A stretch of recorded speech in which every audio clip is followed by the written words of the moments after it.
سب سے پہلے مشاہد صاحب یہ میں اپنے سوال کا آغاز اس سے کروں گا کہ پاکستان کا جو کردار ہے اس پر تو پوری دنیا اپریسیشن کر رہی ہے، لیکن ہمیں وارن کیا ہے جو کینٹ جو کہ امریکہ کی نیشنل کاؤنٹر ٹیررزم سینٹر کے سربراہ رہے ہیں، CIA میں کام کر چکے ہیں، امریکی فوج میں کام کر چکے ہیں، ریسنٹلی انہوں نے ریزائن کیا ہے، انہوں نے کیا کہا ہے ذرا سنیں۔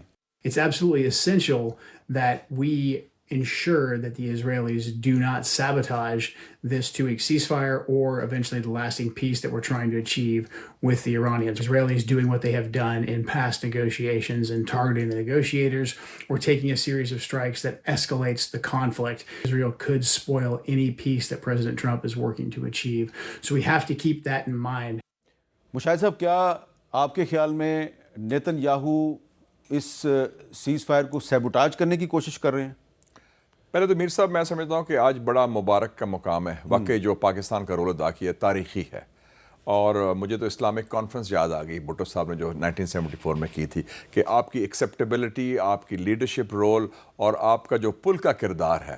اس سے پہلے کسنجر بھی یہاں سے گیا تھا، ہم نے چین اور امریکہ کی صلح کرائی تھی، اور اب ہم ادھر بھی وہ رول ادا کرے ہیں، تو انشاءاللہ اس کو آگے لے کے چلیں گے۔ تو یہ جو اسپوائلر کی بات ہے، میرے خیال میں دیر آر ٹو اسپوائلرس۔ ایک ہے نیتن یاہو جو سب سے بڑا گینگسٹر ہے، بدماش ہے مڈل ایسٹ کا، اس کو پتہ ہے کہ جس دن امن آ گیا اس کی سیاسی موت ہے۔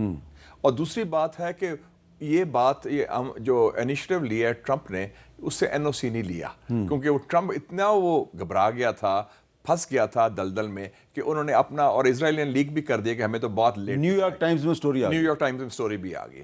دوسرا سپوائلر ہے مودی، ان کو وہ حاسدین سے مر رہے ہیں، ادھر یوم سوگ ہے، اور آپ کا میں انٹرویو دیکھا تھا، بڑا اچھا آپ نے جواب دیا، ان کے جو چھوٹی ذہن اور چھوٹی ذہنیت کی وجہ سے ان کو اتنی تکلیف ہے کہ پاکستان کو کیوں اہمیت ہو رہی ہے، اسلام آباد کا نام کیوں آ رہا ہے، وہ نام نہیں سننے کو تیار، تو وہ اپنا وہ گند کریں گے تھرو ڈس انفارمیشن، تھرو مس انفارمیشن، تھرو یہ سوشل میڈیا میں جھوٹ پھیلانا، تاکہ غلط فہمی پیدا ہو، اور شاید کوئی اور بھی گڑبڑ بھی کر دیں، تاکہ وہ جو پرسوں انشاءاللہ ہونے والا ہے سارا ایونٹ۔ تو یہ سپوائلر ہے، اس کو اب یہ ٹرمپ کے لیے ہے کہ he has to determine the red line, کہ جناب کیا نیتن یاہو کی یہ جنگ تھی، نیتن یاہو نے اس کو پھنسایا ایپسٹین فائلز کے کرنے کے بعد، دونوں کو پھینٹی پڑی ہے، Iran had the upper hand, اب وہ جو پسپائی ہوئی ہے نیتن یاہو گن ضرور کرے گا، توقع کریں، اس کو روکنا یہ امریکہ کا کام ہے۔ اچھا جنرل قیوم صاحب، آپ سے ہم تھوڑا سا پہلے پوچھیں گے کہ یہ جو اس جنگ میں امریکن سٹریٹجی تھی، ان کی جو وار سٹریٹجی تھی، وہ کیسی تھی؟ کیونکہ اگر ہم دیکھیں ڈونلڈ ٹرمپ صاحب کے پچھلے 40 دن کے ٹویٹس دیکھیں تو 40 دن میں تقریباً انہوں نے 40 ٹویٹ تو کیے ہیں۔ میں اس میں آپ کو ڈیٹ وائز بتاتا ہوں کہ وہ کیا کیا کہتے رہے ہیں، انہوں نے کیا کیا یو ٹرن مارے ہیں۔ جی ڈونلڈ ٹرمپ صاحب جو ہیں، 1 مارچ کو انہوں نے کہا دنیا کی تاریخ کا بدترین انسان آیت اللہ خامنئی کا خاتمہ ہو گیا۔ 6 مارچ کو فرماتے ہیں ایران سے غیر مشروط سرنڈر کے علاوہ کوئی ڈیل نہیں ہوگی۔ 7 مارچ کو کہتے ہیں ایران نے مشرق وسطیٰ کے دیگر ممالک سے معافی مانگی ہے اور سرنڈر کر دیا، جھوٹ بولا ٹرمپ نے۔ 14 مارچ کو کہتے ہیں ایران کا منصوبہ پورے مشرق وسطیٰ پر قبضہ کرنا ہے۔ 26 مارچ کو کہتے ہیں ایران ڈیل کے لیے بھیک مانگ رہا ہے۔ پھر 5 اپریل کو کہتے ہیں ڈونلڈ ٹرمپ کی ایران اور ایرانی رہنماؤں کو کھلی گالیاں، جو کہ آپ نے سنی، اور تباہ کرنے کی دھمکیاں، اور 7 اپریل کو کہا آج رات ایران کی پوری تہذیب ہمیشہ کے لیے ختم ہو جائے گی، میں نہیں چاہتا تھا ایسا ہو لیکن اب تو ایسا ہوگا۔ لیکن پھر 8 اپریل کو ڈونلڈ ٹرمپ نے اسی ایران کے ساتھ سیز فائر کر لیا جس کے بارے میں وہ کہتے تھے کہ ان سے غیر مشروط سرنڈر کے علاوہ کوئی ڈیل نہیں ہو سکتی۔ تو جنرل قیوم صاحب، یہ جو سپر پاور تھی امریکہ، وہ اس کے برابر آ گیا اب ایران، اور بہت سے لوگ کہہ رہے ہیں کہ امریکہ از نو مور اے سپر پاور۔ وہ کون سی ان کی جنگی حکمت عملی میں خامی تھی جس کی وجہ سے ڈونلڈ ٹرمپ عبرت کا نشان بن گیا؟ میر صاحب بہت مہربانی۔ دیکھیں، فنڈامنٹل چیز جو ہوتی ہے نا ملٹری اسٹریٹجی میں، وہ ہے کہ آپ جب حالت جنگ میں جاتے ہیں تو کاز آف وار کیا ہے۔ آپ یہ دیکھیں کہ جہاں تک امریکہ کا تعلق ہے، ان کا تو یہ چائس کی تھی، وار آف چائس تھی، اور کاز آف وار جو اسٹرانگ تھی وہ ایران کی تھی، بیکاز وہ اپنی سروائیول کی جنگ لڑ رہے تھے۔ تو that is the fundamental cause of war. اگر جینون ہو تو اس سے ول ٹو فائٹ جنریٹ ہوتی ہے۔ آپ یہ دیکھیں کہ ایرانین سب کچھ کھونے کے باوجود اپنی جگہ کے اوپر قائم تھے، ول ٹو فائٹ جو ہے اس کے لیے۔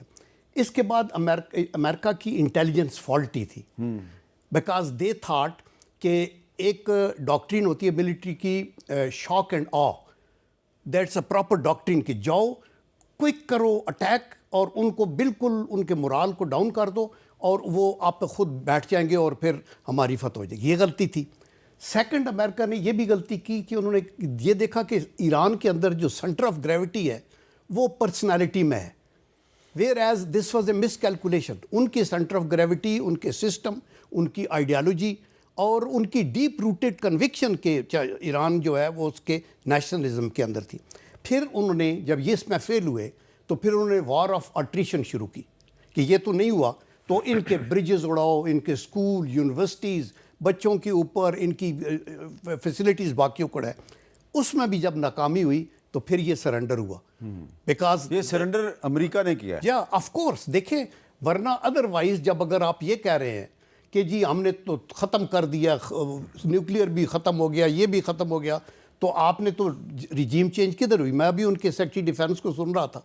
مطلب ہے وہ بغلے بجا رہے تھے کہ ہم نے یہ بھی. یہ آپ حیران ہوں گے یہ سن کے کہ امریکہ کا جو ڈیفینس بجٹ ہے وہ $900 بلین ہے، جو ابھی شاید 1.1 ٹریلین پہ چلا گیا، 1.5 پہ چلا گیا. آپ دیکھیں، اور ان کا جو ایران کا ہے وہ $31 بلین ہے. ایک ایسا ملک تھرڈ ورلڈ کنٹری کا جس کے ساتھ تو آپ اس کے اوپر بغلے کیوں بجا رہے ہیں؟ یہ تو اس لحاظ سے اچھا مشاہد صاحب، اب کیونکہ آپ پاک چائنا انسٹیٹیوٹ کے سربراہ بھی ہیں، خود ڈونلڈ ٹرمپ نے کہا ہے کہ جی ایران کو سیز فائر کے لیے چین نے راضی کیا ہے. چین کے پاس کون سی لیوریج تھی، کون سا کارڈ تھا کہ اس کی بات مان لی ایران نے؟ پہلی تو بات یہ ہے کہ میر صاحب بڑا اچھا ہوا کہ ٹرمپ نے پاکستان کے ایران انڈیا کی جنگ رکوائی تھی، ہم نے ٹرمپ کی جنگ رکوا دی ہے، تو ہم نے حساب چکا دیا، جو قرض تھا وہ پورا ہو گیا. اور اب دیکھیں کہ چائنا نے میرے خیال میں 1 سال میں 2 جنگیں جیت لی ہیں without firing a single shot.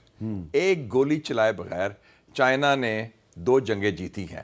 Pakistan India کی جنگ Chinese technology versus western technology, JF-17 نے ان کے رافیل نیٹو کو ہروایا، ٹھیک ہے، اور چائنا کی بلے بلے ہوئی کہ ملٹری ٹیکنالوجی. اور اس دفعہ چائنا کی سفارتکاری، چائنا کی گارنٹی اور چائنا کا جو ایک مورل پوزیشن ہے، لیگل پوزیشن ہے کہ UN ریزولوشن. اور آپ نے دیکھا کہ جو 5 پوائنٹ پلان دیا تھا ڈار صاحب نے، وانگی نے، اس میں 5واں پوائنٹ کیا تھا؟ پرائمیسی آف دا UN کی، ہاں، UN کی بالادستی، اسرائیل کی بالادستی نہیں، امریکہ کی بالادستی نہیں، اقوام متحدہ کی، جس کی بنیاد کیا ہے؟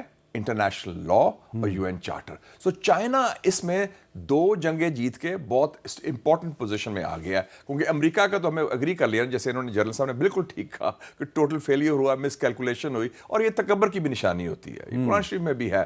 جب آپ سمجھ رہے ہیں میں فرعون والی آپ کی ذہن آ جائے کہ میں جو چاہوں کر سکتا ہوں اور اس قسم کی زبان استعمال کریں، تو وہ